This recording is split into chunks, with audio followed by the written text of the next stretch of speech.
Hello guys, finally வந்து பார்த்திங்கன்னா நம்ம நேற்று ஒரு ட்ரேட் எடுத்தோம் நம்ம அக்கௌண்ட்டில். ஆனால் அந்த ட்ரேட் வந்து லாஸ் தான். கிட்டத்தட்ட நான் ஒரு 20,000 கிட்ட லாஸ் பண்ணியிருந்தேன். ஸோ அந்த ட்ரேடில் நான் என்ன மிஸ்டேக் பண்ணேன், ஏன் லாஸ் ஆச்சு அப்படின்னு சொல்லி பார்க்கலாம். ஓகே, இது வந்து ட்ரேட் ரீகேப். ஸோ இந்த மாதிரி வீடியோஸ் உங்களுக்கு பிடிச்சிருந்தா இன்னும் நிறையா பார்க்கணுன்னா நம்ம சேனலுக்கு மறக்காம சப்ஸ்கிரைப் பண்ணிக்கோங்க. ஃபர்ஸ்ட் ஆஃப் ஆல், இது வந்து நான் எடுத்திருக்க வேண்டிய ட்ரேடு, இதுதான் நான் எடுக்காமல் விட்ட ட்ரேடு. ஓகேவா, ஏன் எடுக்கலைன்னா இது 9:30 மார்க்கெட் ஓப்பன் ஆன உடனே வந்து இந்த ட்ரேட் வந்துச்சு, அதனால் ட்ரேட் எடுக்கலை. ஃபர்ஸ்ட் ஆஃப் ஆல், டேக்குள்ளே வர்றப்பே என்னோடய பயாஸ் வந்து புல்லிஷாக தான் இருந்துச்சு. So which is slightly wrong. Bias வந்து நியூட்ரலாக இருந்திருக்கணும். ஸோ இதுதான் நம்ம மார்னிங் 9:30 கேண்டில், இந்த ஏரியா தான். ஸோ இதுக்கு முன்னாடி இருக்கிறது எல்லாமே நம்ம இதில் இருக்குது. ஓகேவா, பயாஸ் கண்டிஷனில். ஸோ இப்போ பார்த்திங்கன்னா ஃபுல்லாக வந்து புல்லிஷாக தான் இருக்குது. ஸோ அதனால தான் நான் வந்து பை சைடுக்கே பயாஸ் வச்சுருந்தேன். 1 ஹவர்லேயுமே வந்து பார்த்திங்கன்னா இது வரைக்கும் எல்லாமே புல்லிஷாக தான் இருந்திருக்கு. ஓகேவா, ஆனால் இந்த இடத்துல எல்லாமே ட்ரெண்ட் லைன் லிக்விடிட்டி இருக்குது. அதே மாதிரி வந்து பார்த்திங்கன்னா இங்கே எல்லாமே லிக்விடிட்டி பாயிண்ட்ஸ் இருக்குது. ஸோ இந்த லிக்விடிட்டி எடுக்கிறதுக்கு தான் கீழே ட்ரேட் ஆகிருக்கு. ஸோ அதை தான் நான் மிஸ் பண்ணிட்டேன். ஓகே, ஸோ இது வந்து லண்டனோட ஹை, இது வந்து லண்டனோட லோ, ஏஷியாவோட லோ இங்கே இருக்குது. ஸோ பேசிக்காக இப்போ என்னென்னா 5 மினிட்ஸில் வந்து பார்த்திங்கன்னா 9:30 ஓப்பன் இங்கே இருக்குது. 9:30 ஓப்பன் ஆன உடனே வந்து பார்த்திங்கன்னா நம்ம லண்டனோட ஹையை எடுத்துருச்சு. ஸோ 9:30 ஓப்பன் ஆன உடனே லண்டன் ஹை எடுத்துகிட்டு ஒரு ரிவர்சல் கொடுத்துருச்சு, அங்கேருந்து லிக்விடிட்டி எடுத்துகிட்டு. ஸோ அதனால தான் நான் வந்து ட்ரேட் எடுக்கலை இந்த இதில். ஓகேவா, ஸோ ரொம்ப ஓப்பனான உடனே ட்ரேட் எடுத்தால் நம்ம நிறையா டைம் மேனிப்புலேட் ஆகிறதுக்கு சான்ஸ் இருக்குது. அதனால் இங்கே ட்ரேட் எடுக்கலை. $21 ப்ராஃபிட்லேருந்து இப்போ வந்து பார்த்திங்கன்னா $876, அதாவது 124 + 21 $145 லாஸில் இருக்கேன். ஸோ டோட்டலாக $145 லாஸ் பண்ணியிருக்கேன். கிட்டத்தட்ட 14,000 அந்த மாதிரி லாஸ் பண்ணியிருக்கேன். ஓகே,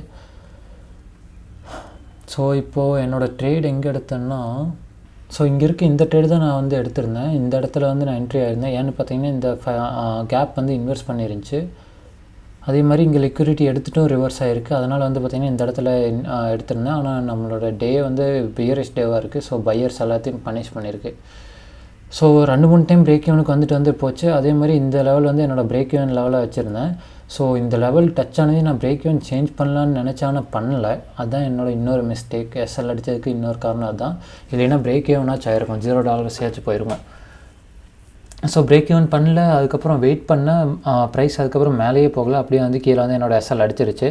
நான் எந்த ட்ரேட் எடுத்துருக்கணும்னா, கரெக்டாக 9:30 ஓப்பனுக்கு அப்புறம் இங்கே ஒரு லிக்விடிட்டி ஸ்வீப் நடந்துட்டு ஒரு ப்ராப்பரான ஸ்ட்ரக்சர் க்ரியேட் ஆகி இந்த அப்சைட் ஆர்டர் ஃப்ளோ வந்து இங்கே இந்த எஃப்இஜியில் ரியாக்ட் ஆகிருக்கல.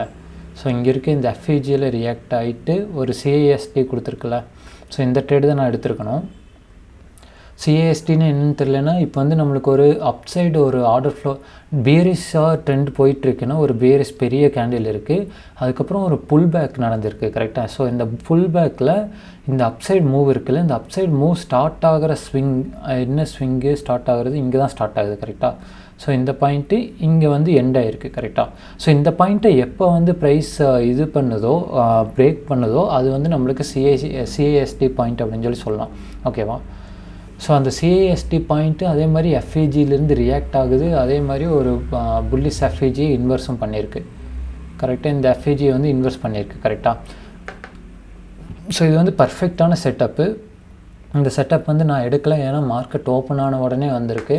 ஸோ இந்த செட்டப் எடுத்திருந்தால் நம்மளுக்கு எந்த மாதிரி ரிவார்ட் கிடச்சிருக்குன்னு வந்து பார்த்திங்கன்னா, இங்கேருந்து நம்ம எஸ்எல் வந்து இந்த பாயிண்டில் வச்சுருக்கலாம். ஸோ 1:2 வச்சோம்னா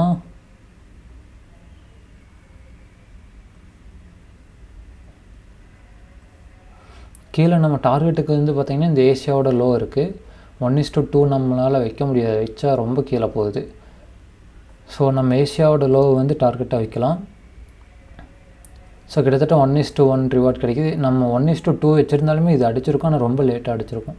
ஆனால் 1:1 வச்சுருந்தால் நம்மளுக்கு ரிவார்ட் கிடச்சிருக்கும். இந்த ஏஷியாவோட லோ வந்து நம்ம டார்கெட்டை வச்சுருந்தா நம்மளுக்கு கண்டிப்பாக ஒரு ரிவார்ட் கிடச்சிருக்கும். ஸோ ஹோப்ஃபுல்லி டுமாரோ என்ன ஆகுதுன்னு பார்க்கலாம். மேக்ஸிமம் டுடே இன்றைக்கும் என்ன ஆகுதுன்னு பார்க்கலாம். ஸோ மேக்ஸிமம் இன்றைக்கி பயாஸ் வந்து எப்படி இருக்குன்னா, சோஃபார் டவுனில் இருக்குது. பேரிஷ் பயாஸாக சேஞ்ச் ஆகிருக்கு. பட் ஸ்டில் பை செட்டப் கிடச்சா பை எடுக்கலாம் இன்னுமே. ஏன்னா ஆல் டைம் ஹையில் இருக்கும், நிறையா ட்ராப் ஆகிறதுக்கு சான்ஸ் இருக்குது. ஸோ பை செட்டப் கிடச்சா பை எடுக்கலாம். ஹோப்ஃபுல்லி பார்க்கலாம் ஈவினிங் எந்த மாதிரி மார்க்கெட் மூவ் ஆகிருக்கு, அப்புறம் எந்த மாதிரி கண்டிஷன்ஸ் இருக்குது அப்படின்னு சொல்லி பார்த்துட்டு ஈவினிங் நம்மளோட ட்ரேட் ரீகேப் வீடியோவில் பார்க்கலாம். தேங்க்ஸ் ஃபார் வாட்சிங் திஸ் வீடியோ கைஸ். இந்த மிஸ்டேக்லாம் நீங்கள் பண்ணாதீங்க. உங்களுக்கு இந்த வீடியோ யூஸ்ஃபுல்லாக இருக்குன்னு நினைக்கிறேன். யூஸ்ஃபுல்லாக இருந்துச்சுன்னா கீழே ஒரு லைக் கொடுத்துட்டு அதே மாதிரி நம்ம சேனலுக்கு சப்ஸ்கிரைப் பண்ணிக்கோங்க. தேங்க்ஸ் ஃபார் வாட்சிங் this video guys. Peace out traders.